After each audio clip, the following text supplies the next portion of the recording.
I've always been more lonely, even when I was a kid. My name is Isabella, and from an early age I learned to find solitude in the most familiar things. It didn't mean that I was avoiding people or anything like that, it was just that I was always attracted to the opportunity to be alone with myself. It was easy for my mother, a woman with a sensitive heart and amazing understanding, to notice this tendency of mine to be independent. She never tried to force me to be more sociable, never imposed company on me in order to cultivate the habit of constant communication in me. Instead, she supported me as much as she could, and saw it as a strength rather than a disadvantage. She gave me the space to grow at my own pace, in my own way, and was there for me when I needed her shoulder or advice. When I was tall enough to reach the kitchen counter, my mom introduced me to cooking. It was like discovering a new world where I could get lost among the flavors and flavors. She didn't just give me recipes like many moms do for their kids. She taught me to be aware of every step, whether it was chopping greens, watching a boiling pot, or mixing spices. We walked together through the cozy cafes and restaurants of our city, where she explained how each dish is arranged, why these ingredients were chosen, and how it all plays on the taste level. I absorbed her every word like a sponge, and over time, for me, food ceased to be just something tasty or nutritious. Food has become an art, multifaceted and fascinating, requiring not only taste, but also the beauty of the presentation, the atmosphere around. As I got older, my interest in this world only intensified. I started reading articles by recognized restaurant critics, discovering that behind the descriptions and reviews there is a deep analysis, history, attention to the smallest details. Food is not just about taste and texture, it is a whole culture and philosophy. One day, having gathered my courage, I told my mother that I wanted to write about food, convey my feelings, awaken taste memories from readers. She looked at me with pride and said, "Then you should find out about all this, Emma, to be sure of your knowledge." Her words became for me the very impulse that spurred my desire to learn and improve. I entered a culinary school, where every lesson gave me new knowledge and honed my skills. But I didn't limit myself to just cooking techniques. I enrolled in journalism courses, deciding that my gift would really manifest itself if I could make my descriptions so vividly that people, just by reading, could imagine the taste and texture of dishes. My first job as a restaurant critic was at a small local newspaper. Then I was given the task to write a review about a small family restaurant. One evening, when I was sitting at a new farm restaurant called the Rustic Spoon, comfortably ensconced at a small wooden table, I was, as usual, taking notes for a review. She wrote about atmospheric details, how the soft light of the lamps was bizarrely reflected on the walls, how the air was permeated with the aromas of fresh herbs and wood smoke. Thinking about it, I noticed an elderly couple at the next table out of the corner of my eye. They looked at me with interest, whispering to each other, as if they did not dare to speak. The woman quietly dropped a few words to her husband, looked at me warmly, and I smiled politely, returning to my notes. Suddenly I heard her voice, full of kindness and restrained excitement. "Excuse me, are you Isabella Sermon, the restaurant critic?" I looked up, slightly surprised, but nodded with pleasure. "Yes, it's me. Nice to meet you." The woman smiled excitedly and, barely restraining her joy, replied, "Oh, I'm a big fan of yours. I read all your articles. Would you like to join us for dinner?" Normally I would have declined in such cases. I have a habit of eating alone when I'm working to focus on every nuance, but there was such genuine enthusiasm in their eyes that I allowed myself to make an exception. I moved over to them, and the woman, introducing herself as Janet, pointed to her husband Larry, and then to the young man sitting next to her.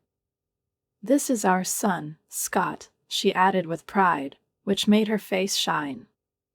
Scott looked up from his phone, and his smile was warm and friendly. "Hey," he said simply but sincerely.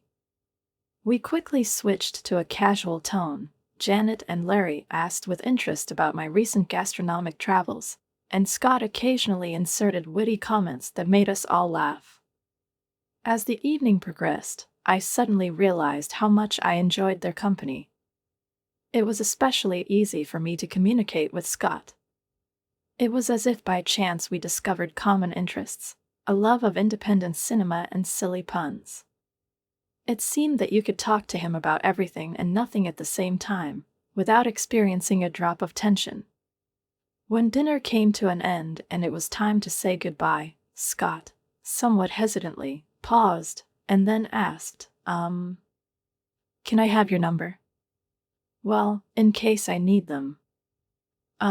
Restaurant recommendations or something?" His embarrassed smile made something inside me tremble, and I realized that this feeling had nothing to do with the dishes. "Of course," I replied, feeling a smile involuntarily appear on my lips. We started texting that evening. At first, we discussed only food, shared our gastronomic impressions and interesting finds with each other, but gradually our conversations began to touch on much more. Discussing the latest films, random moments from our everyday lives, observations about life, every new conversation with him became a highlight of my day. A month later, Scott asked me out on a real date, and I agreed without hesitation. We met in a quaint little bistro, where cozy wooden tables created an atmosphere of intimacy and warmth.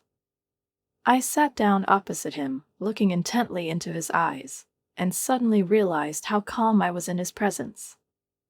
There was no awkwardness that you usually expect from a first date. Everything seemed natural and right. A year passed, and one of the usual evenings, when we were cooking dinner for two, Scott suddenly took out a ring. It wasn't a grand event with musicians or flowers. He knew it wasn't my style. Instead, he just cooked dinner for me, which, despite his efforts, turned out to be slightly burnt. The mashed potatoes he was so diligently whipping turned out to have lumps, but I couldn't help but smile. For dessert, he took my hand and asked, "Will you marry me?" How could I say no? After the wedding, we moved into my apartment. We decided that it would be more practical this way. We opened a joint account, agreed to share expenses. I earned more, so I contributed a little more, but for us it was normal. It seemed that there was honesty in this, based on respect and understanding. In the first months of our life together, we were surprised to learn details about each other that we hadn't paid attention to before. Scott, as it turned out, had a habit of leaving dishes in the sink without noticing how they were piling up. Clothes sometimes appeared in the most unexpected places, and a tube of toothpaste remained steadily without a lid. When the weekend came, we were filled with impatience and joy, threw our bags into a rented mobile home and hit the road. The sky was clear, and the air was filled with the freshness of early autumn, a slight smell of dead leaves and earth. Scott was calm behind the wheel, but there was a boyish gleam in his eyes. I couldn't help but get infected by his mood. The road passed under the wheels like a moment, reminding me with every kilometer how important it is sometimes to escape from the hustle and bustle of the city, leaving endless responsibilities and worries behind. When we got there, the sun was already setting, coloring the horizon with shades of warm pink and gold. We stopped in a small clearing by a lake surrounded by forest, where it was quiet and secluded, no sound except the distant chirping of crickets and the rustle of leaves. Scott, with a smile full of enthusiasm, jumped out of the car first and held out his hand to me, as if inviting me into our small world, away from the hustle and bustle. We laid out a blanket right by the water, took out flashlights and a couple of warm blankets. I made light snacks, some cheese, bread, fruit, and, of course, a bottle of wine. Sitting next to him, I found myself thinking how long it had been since I had felt so peaceful. It was a rare and wonderful moment of peace, and at that moment I realized that it was for such moments that we go on trips, for a sense of unity, not only with each other, but also with nature, with the world around us. We sat side by side in silence, exchanging short phrases from time to time, not needing words to understand each other. There was a feeling of lightness between us, like a long familiar rhythm that was only ours, and which came to life right here, against the darkening sky. When it got dark, Scott suggested we walk along the shore. I took his hand and we walked slowly, listening to the sounds of the night, which were replaced by the whisper of leaves and the murmur of water. He whispered to me about his dreams, laughed when he told me his strange childhood stories, and I quietly made fun of him, warming his palm in mine. I was stunned. The request was so unexpected and frank that it took me a few seconds to realize its meaning. I sincerely loved sharing my love of good food with people and finding the best places for them to enjoy unique dishes. But the idea that Janet and Larry wanted to use my connections to go to restaurants for free kind of threw me off track. I smiled tightly, hoping that I would be able to respond with restraint. "You know, these events are usually not free," I said, choosing my words carefully. "They are often organized for the press and bloggers, and the invitations depend on the institution itself. But I can recommend several places that will definitely not leave you indifferent. The atmosphere there is excellent." Janet looked at me with a slight disappointment, but quickly changed tactics, as if she hadn't heard my words. "Ah, Isabella, we know you must have some connections," she said, winking at me as if it were one of those innocent jokes that seemed to bring us all closer together. At that moment, Scott came out of the room, and, catching the atmosphere, he seemed to feel the tension in the air. He came up to me, put his arm around my shoulders, trying to support me, but I saw worry and awkwardness in his eyes. The moment was too awkward to discuss anything serious, and so I just forced a restrained smile, as if nothing serious had happened. Later, when Janet and Larry finally left, leaving behind a cloud of complacency and a slight mess, I exhaled. Scott noticed my sigh and, understanding its meaning, stood in front of me with a guilty look. "Nancy, I understand that you're getting tired of this," he said, hugging me. "I know that my parents sometimes don't understand boundaries and can be intrusive. They don't always know how to do things differently." "Scott," I replied softly, feeling the tension recede, but still knowing that a conversation was necessary, "I love you, and I'm willing to put up with a lot of things. But it's important for both of us that we have our own space. That doesn't mean I don't want to talk to your parents. We just need clear boundaries. So that it doesn't happen that we plan a secluded vacation, and then it turns into a family meeting where everyone decides everything for us." Scott nodded, this time seeming to really understand, and I felt relieved. It was not an easy topic, but I knew that no matter how difficult it was for us, we were gradually learning to negotiate. Gathering my thoughts, I apologized to the head waiter, who, fortunately, was understanding and nodded gently, assuring me that everything was fine. I felt my cheeks burning with shame and resentment. Janet's words seemed to echo in my head, each one piercing through me, leaving painful scars. I have built my entire career on honesty and respect for my business, and to see someone treat it so frivolously, so openly consumerist, was unbearable. I still couldn't concentrate on my work that night. It seemed that every bite I tasted was devoid of taste, every glass of wine was bitter. I realized that I would not be able to write objectively about my visit, and decided to leave the restaurant, under the pretext that I urgently need to settle personal matters.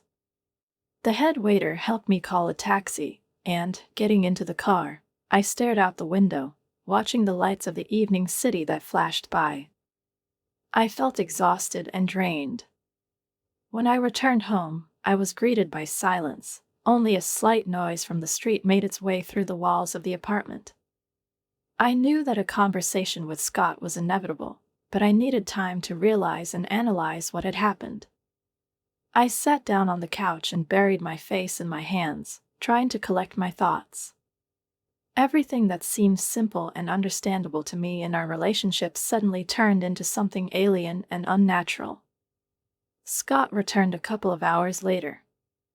Upon entering, he stopped, as if sensing the oppressive atmosphere in the room. We looked at each other in silence. His eyes were full of guilt, and mine were full of bitterness and disappointment. "Nancy," he began, taking a step towards me, but I stopped him with a gesture. "Scott, tell me the truth," I said in a tired voice. "Did you really marry me because of your mother's pressure? I need to know." He looked away, as if searching for an answer somewhere in the dimness of the room. "It's not so easy to explain," he finally said. "Yes, Mom influenced me. She always knew how to insist on her own. But I really love you, Nancy. It's not just for her sake." Scott's words sounded sincere, but a storm was raging inside me anyway. On the one hand, I understood that he could not resist the pressure of his family, but on the other hand, how could I believe in his feelings when the shadow of his mother was so close to our lives?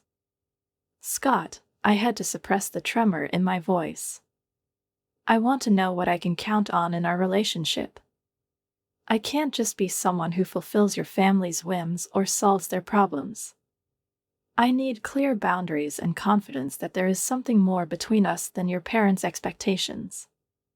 I felt anger swirling inside me like a tight knot, and silently clenched my teeth, looking at Janet and Larry.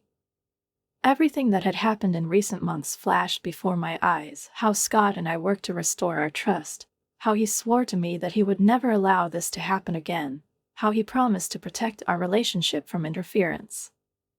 And here they are again, without warning, without shame, confident that I, as usual, will receive them with a smile. We walked through the train station, where Janet, like a tour guide, led us along the platform, telling us how wonderful it was that we would have so much time together. Her voice sounded cheerful, and the look she directed at me was full of smug satisfaction. She did not notice that everything was boiling inside me, that every phrase she uttered, every dismissive gesture, caused acute pain. It felt like I was carrying a heavy burden that I once shared with Scott, but now I'm carrying it alone. In the carriage, I sat by the window, staring at the gray sky, hiding my face so that no one could see how tense my features were. Scott sat down next to me, but I kept my distance, averting my gaze from his tired, apologetic face. He couldn't find the words, and he didn't need to. Anything he could say would only add fire to this raging storm in my chest. Janet sat across from me and, as if mocking, unfolded her plans, ignoring my silence. She talked about how she and Scott would spend time in the best restaurants in the city, how wonderful it would be to visit every historical corner, how she had always dreamed of such a trip. There was a gleam in her eyes of the same pleasure she felt every time she completely took over our time and our plans. Scott, all exhausted and lost, tried to cut in, offering his options. After all, Scott and I dreamed of the city, of quiet walks through its quiet streets, of dinners for two in cozy little cafes. But Janet wasn't even listening. She, like a tsunami, demolished all our ideas, arguing that family vacation is much better and more important. Larry nodded in agreement, and Scott nodded. Scott was silent. He was once again trapped in a trap that he had allowed them to set. Janet's every word was like a knife in her heart. I remembered how Scott and I promised ourselves that we would build our relationship on honesty, that we would not allow anyone to interfere in our lives. And now this vow seemed somehow distant, almost ridiculous. I turned to Scott, hoping to see at least a spark of sympathy in his eyes, but his gaze was clouded. He was once again trapped by his mother, trapped by those expectations that she had imposed on him since childhood. When we arrived in the city, Janet and Larry quickly led us through the narrow streets, as if they were the main characters here, and we were just mute observers. I was amazed by their confidence in the way they managed our time, our dreams, everything that Scott and I had been trying to build for years. I felt like every minute, every second with them was eating away at what was fragile between us. When evening came, we returned to the booked boutique hotel. I sat on the edge of the bed, looking at the light of the night city scattered outside the window, and tried to catch at least a drop of peace. It seemed like it was supposed to be a moment of happiness, but all I felt was emptiness. Scott entered the room cautiously, trying not to break the silence. His face was pale and tired. He approached me, sat down next to me, as if looking for comfort. "Nancy." His voice was barely audible, almost pleading. "I know everything went wrong again. I know I let you down." I did not take my eyes off the city outside the window, feeling the resentment and disappointment that had been accumulating for many months, rising like a tide. I finally turned to him and, without holding back the pain in my voice, asked, "Why didn't you tell me they were coming? Why did you let their whim ruin our plans again?" Scott reached for my hand, but I instinctively pulled away. Remorse flashed in his eyes, but it was too late. These months filled with promises, conversations about borders, all this disappeared as if it did not exist. He tried to justify himself, but his words were drowned in the silence of the room. "Nancy, Mom found out about the trip, and I couldn't refuse her." His voice was shaking, and I could see that he was genuinely trying to change something, but I also knew that every time it came to his parents, he backed off. He always chose them, and it became unbearable. When the announcement over the loudspeaker sounded, calling for passengers to board, we stepped into the carriage, trying not to succumb to Janet's persistent enthusiasm. As soon as everyone was settled, I got up from my seat, trying not to attract attention. "I'll just use the bathroom before I leave," I said, clutching my purse with my phone and documents in my hand. Stepping onto the platform, I felt a cool breeze touch my face, clearing my thoughts and giving me a long-awaited sense of freedom. There was the sound of doors closing inside the train, and as soon as I heard the warning whistle, I began to watch the train slowly pull away from the platform. It seemed that with every move he made, the weight of those meaningless compromises that I sacrificed for the sake of other people's expectations was leaving me. The silence was broken by the vibration of my phone. Scott's name popped up on the screen, and I involuntarily held my breath before answering. His voice was anxious, almost desperate. "Nancy, where are you?" "We're not on the same path anymore, Scott," I replied, feeling more determined with every word. "I'm divorcing you." I dropped the call without waiting for an answer. My hand was shaking slightly when I opened the banking app to block Scott from accessing our shared account. Less than a minute later, the phone rang again. Now Janet's name appeared on the screen. She started by screaming, shouting accusations and threats, demanding that I pay for their trip and compensate for the emotional damage. I listened to this torrent of insults in silence, and when she paused to catch her breath, she replied calmly, "Janet, I'm not afraid of your threats anymore. If you decide to slander me, I won't hesitate to sue you." After hanging up, I blocked her number.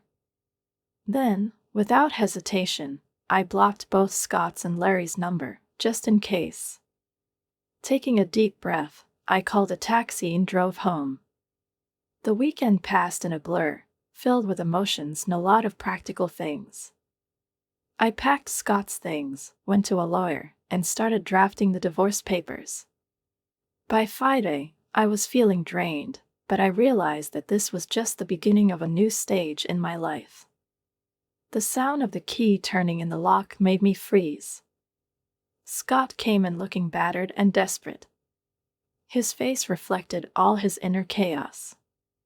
He came up to me, holding out his arms in an attempt to hug me.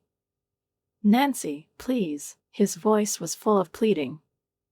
"I understand that I was wrong, that I let you down, but I've changed. Please give me another chance." I stepped back, pointing to the suitcases by the door.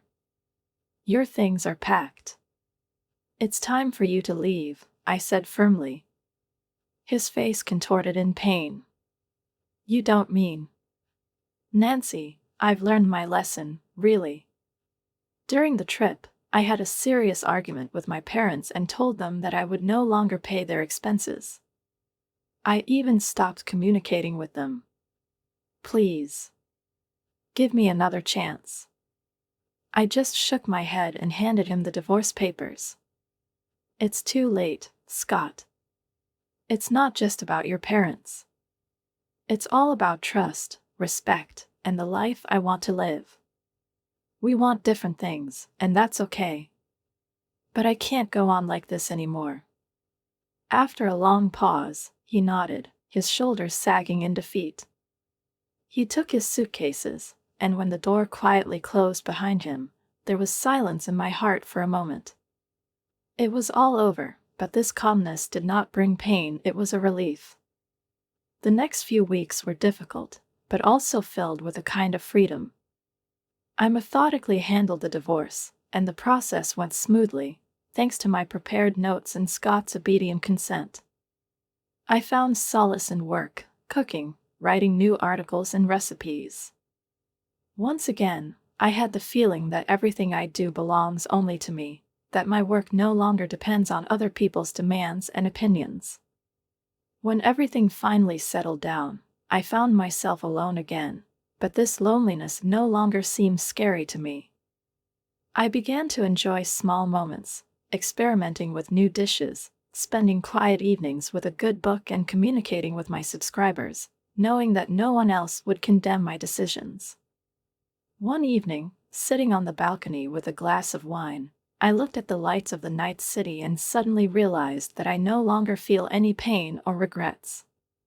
Life may not have turned out the way I once dreamed, but it had its own wisdom. Having regained my freedom, I became Isabella, an author, a culinary critic and, most importantly, a person who regained control of her life.